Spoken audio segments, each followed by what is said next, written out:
Okay, we continued on with the Moonraker space shuttle. Got quite a bit farther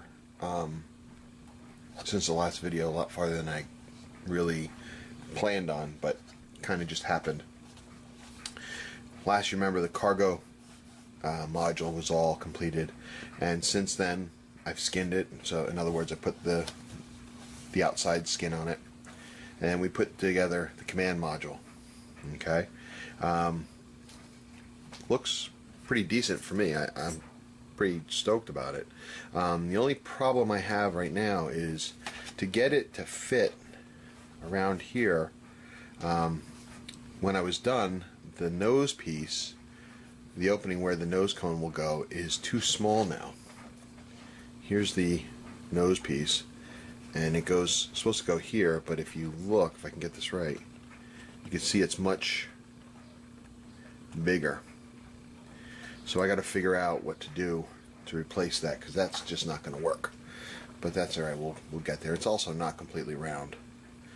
To be honest with you, I'm thinking of maybe some epoxy sculpt, fill it, round it out, and then paint it. I'm not sure if that'd work or not, but that's where I'm thinking. Then we went to the wings. You attached each top skin to the bottom of this piece, and then we glued them together. Now it's still got kind of, the wings shouldn't have that concave type appearance to them. They should be flat. And I'm thinking of putting something across here that'll straighten that out and hold it in place. And then I've got my first, well, a couple major screw ups. First off, if you look here, you can see the skin didn't wrap down far enough, and I've got a color gap. Not much I can really do about it at this point, so I'm probably just going to try, get some pencils or something to kind of match the color the best I can. It is what it is. And then I had a big problem here. This is going to be my first major repair, and that is the notches on the top of the flaps didn't match the bottom, and I tried to fix it, and I got this really huge cut up gap. So what I'm going to do is I'm going to cut these flaps off altogether, and then get new ones and put them on, try to graft it on, see if I can't do that. Problem is I don't have an extra set of prints for it right now. I have to go out and print them up, and I think I know what happened. If you recall in the first video, build part, I talked about I was missing a part, and I think it's because it's the part that I pulled was from the Enterprise, and it just didn't quite match up. So like I said, I'm going to cut this off here, and then going to try to rebuild it from there and see what I can do. And then last, I started on the engine module. This is where I got with that so far, and that is going to sit about there, like so. And that's basically where we are. So I don't want to attach this yet until I get the flaps fixed. So, be right back. Alright, here's where we are in the Moonraker. We've got a lot of it done. We're almost done, actually. Working on the back half, the engine module. Let's see. This piece here, from here over, was all one big piece. These pieces had to be built. I think they're the thruster modules. They were built. And now I'm working on the engine cones. They consist of 4 pieces. There. Alright. And then, once you're done, this is what you get. Okay. So you've got these 2 pieces make up the thruster. This is this ring right here at the end that you can see. And this is the inside of the thruster, or the engine cone. So I've got to make 3 of these. 1 down, 2 to go. Alright, for this next step I thought I'd show you how you make the thrusters, give you an idea of how something like this goes together. This is what we're looking to build right here. Okay, showed you this in the last segment. It takes these 4 parts to build this. So I already cut them out, and as you can see, obviously they're flat pieces. What I understand the experienced paper modelers do is that they have an assortment of dowels that they use in order to roll the paper and to give it a contour, a rounded contour, as opposed to if you just tried to round this out and bring this end to meet this, you'd get very uneven, if not squared off, breaks in the paper. By using a dowel or something round like this knife, it gives you a better curve. Now my curves are by far are not perfect by any means, but at least it's a little better than doing it straight. So what all I'm doing is I just take it and I start to roll it around the knife until I've got a nice curve to it. Now all I have to do is bring it around, glue it, and clamp it. Let's get some glue. Again, I'm using the old Elmer's wood glue. I've got a palette out of camera range here that I just put a little dab on there. And I've been using this chopstick, or skewer actually, and I just use it, a little dab here and there of glue, just a little bit. I'll kind of paint the surface a little bit, okay? Wipe off the excess, because again, with the glue, usually less is more. So now I'm just going to bring this around, match it up as best as I can. Okay. Take a clamp, lock it into place, and that piece can sit and dry while we move on to the next one. Now, for this one, you've got the teeth, and usually they'll tell you to score them and you bend them over. For this piece, I usually don't do that. I just kind of give them a little bend. All right, and you'll understand that and why I'm doing it that way in a little bit. Okay, I don't want them to get that full rollover. And I'm going to roll, roll, roll. It doesn't take much really to get the paper to conform to what you want it to do. Okay, so we got the rolling going. Again, a little dab of glue, remove the excess. Remember, this is just an idea for you guys how to do it. This is my 3rd kit. I hardly know what I'm doing. So there are going to be people out there that are going to be able to really shoot holes in what I'm doing or have much better idea than I do.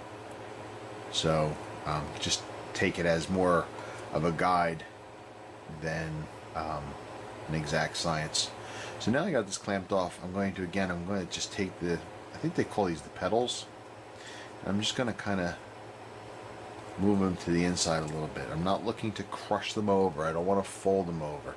Just want to kind of make them smaller than this smallest piece here. I want to come in a little bit more.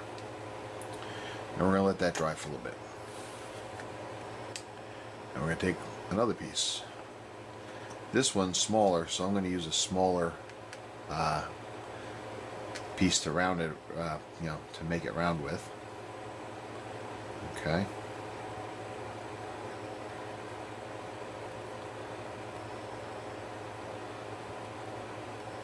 Just kind of work it. Okay.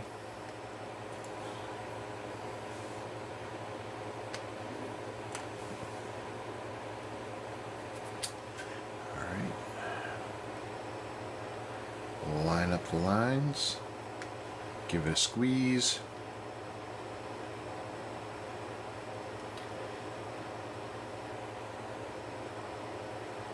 And hold it in place.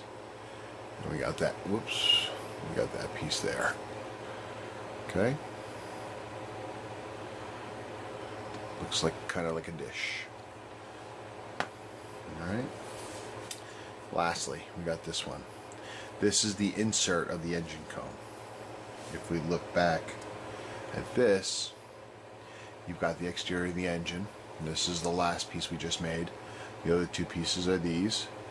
And if you look at it this way, you can see it's dark in there. Okay? If we didn't have this piece, the interior of this would be just bright white. Okay? So this is going to give that colored interior. The inside of the engine cone. It's a bigger piece, bigger radius. I'm going to use the bigger dowel again. Just work it.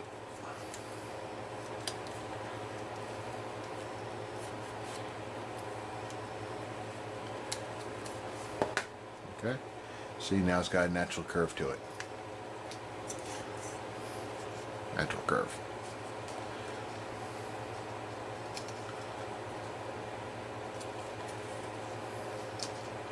Just kind of line her up. Okay.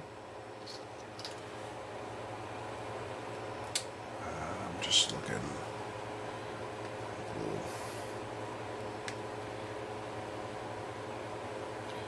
Okay. Oh, you know what? I did this wrong. I screwed up. Big time. I need to go the opposite way. Because this... rework this. Okay.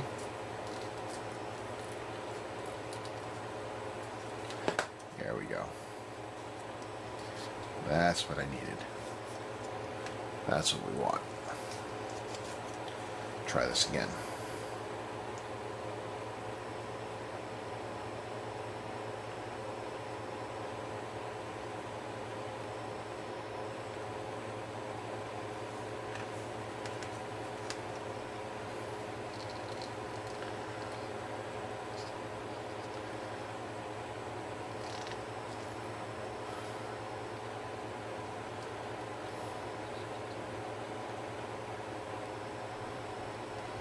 Okay.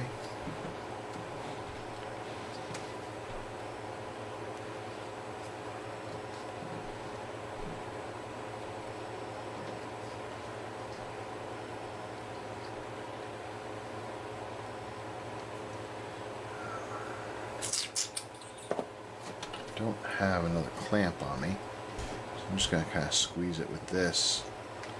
Just hold it for a little bit.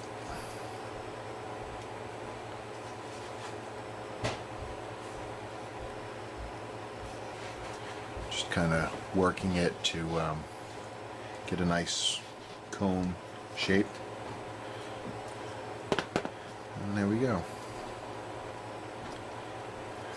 Alright. So now, and within just that amount of time, these things are pretty dry. Okay.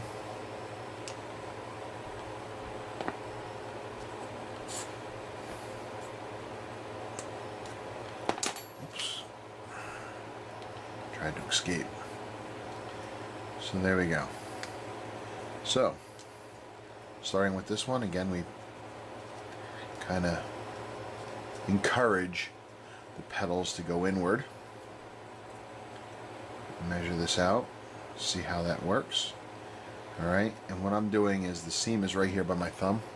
Okay, so I'm going to line up the seam on this one also, and I'm going to put them on the same line. But before we do that, we're going to take glue, I'm going to smear it inside here. Now the reason I was doing the with the pedals, encouraging them, if I cut them over and pushed them down, they'd be laying over quite a bit Here they're still trying to stand up on their own naturally. So now that I have the glue in here, and I'll line this up,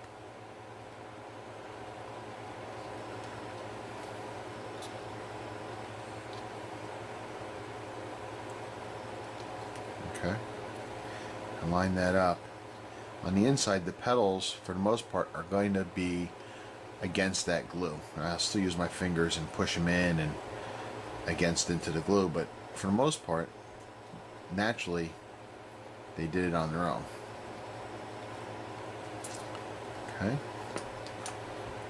Kind of use a stick, and I'll work them into the glue, trying to hold its shape.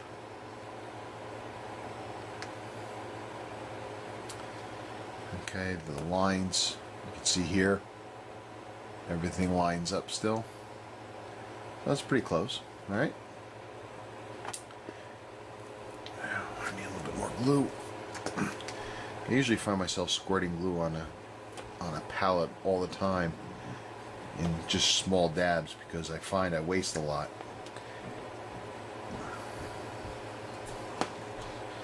Now using my finger, just going to coat this one.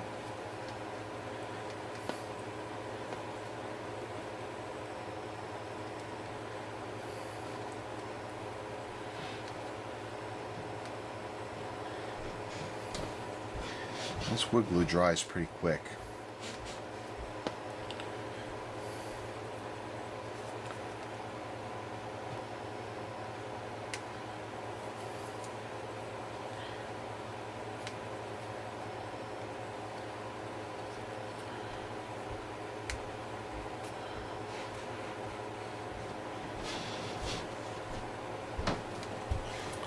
There you have it. Okay, now the last stage of this is going to be putting this in here. Now,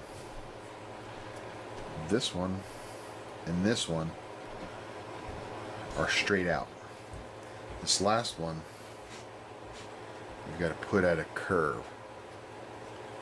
So, do a little bit of glue, and I'm going to do it just on the gray.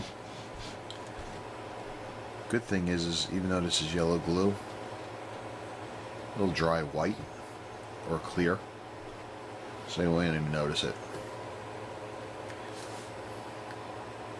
So we'll put that down, and then cock it to the angle we want.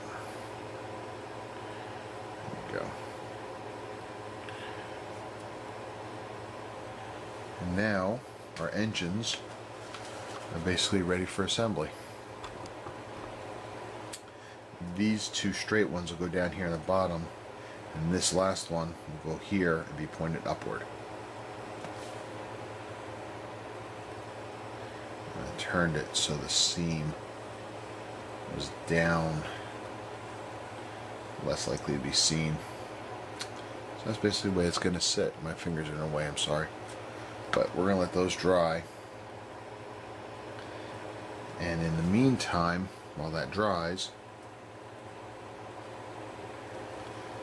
I'm going to go do, I don't know exactly what they're all, I'm going to call them secondary thrusters that go here and here. So, I'll be right back. I'm sorry, you couldn't see that. What I'm going to do is the secondary thrusters, I'm going to call them secondary, I'm not sure what they are, but they go here and here. I'll be right back.